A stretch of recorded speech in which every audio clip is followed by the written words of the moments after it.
राजकुमारी को सांप के चंगुल से मुक्त कराने के लिए लखन रात्रि के आने का बेसब्री से इंतजार कर रहा था। पूरी तैयारी के साथ हाथ में धार धार तलवार लिए लखन राजकुमारी की ओर निगाहें गड़ाकर उससे कुछ दूरी पर बैठ गया। जैसे ही राजमहल के घड़े ने रात्रि के 12 बजे का घंटा बजाया, वैसे ही फुंफकारता हुआ सांप राजकुमारी के मुख से निकला तो उसके इंतजार में बैठे लखन ने अपनी धार धार तलवार से उस पर तेजी से ऐसा वार किया कि तुरंत सांप 2 टुकड़ों में जमीन पर बिखर गया। लखन ने सांप के दोनों टुकड़ों को उठाकर रेत से भरी बाल्टी के अंदर दबा दिया और सुबह होने से पहले ही बाल्टी समेत मृत सर्प को जंगल में ले जाकर उसे आग के हवाले कर दिया और वापस राजमहल लौट आया। तब तक सुबह होने का समय भी करीब हो चला था। राजमहल जब लखन ने राजकुमारी चंद्रकला को जगाया तो हमेशा अचेत अवस्था में रहने वाली राजकन्या तुरंत उठकर बैठ गई, क्योंकि अब उसके अंदर से वो सर्प निकल चुका था तो उसका प्रभाव भी खत्म हो चुका था। राजकुमारी उठते ही हैरान थी।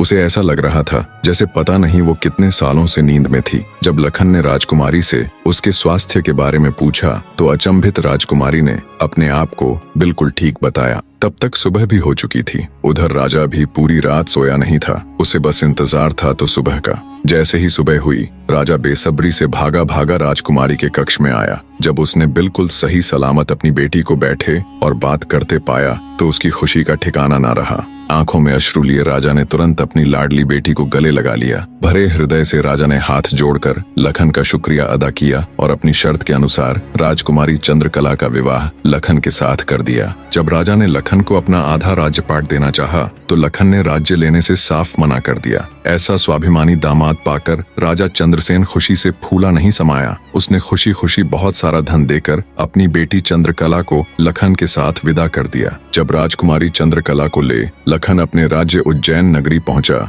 तो उसकी भाभी समेत पूरे परिवार ने उन दोनों का हार्दिक स्वागत किया। लखन खुशी खुशी अपनी नवविवाहिता पत्नी राजकुमारी चंद्रकला के साथ रहने लगा। कुछ ही दिन बाद उज्जैन नगर में एक भव्य समारोह था, जिसमें राजकुमारी चंद्रकला भी अपनी भाभी के साथ समारोह देखने गई हुई थी। तभी मेले में दूसरी तरफ से दैत्य दंभिकासुर ने प्रस्थान किया। इतने बड़े दानव को देख समारोह में हड़कंप मच गया। हर कोई अपनी जान बचाने के लिए इधर उधर भाग रहा था। दैत्य को देख राजकुमारी चंद्रकला भी अपनी भाभी के साथ जब समारोह से भागकर जाने लगी, तभी दंभिकासुर की नजर राजकुमारी चंद्रकला पर पड़ गई। राजकुमारी के रूप यौवन को देखते ही दानवराज दंभिकासुर उस पर मोहित हो गया। दैत्य अपने पूरे जीवन काल में बहुत सी स्त्रियों के साथ खेला था, पर आज तक उसने इतनी सुंदर स्त्री कभी नहीं देखी थी। पलक झपकते ही उसने चंद्रकला को उठा लिया और उसे राज्य के बाहर अपनी गुफा में ले गया।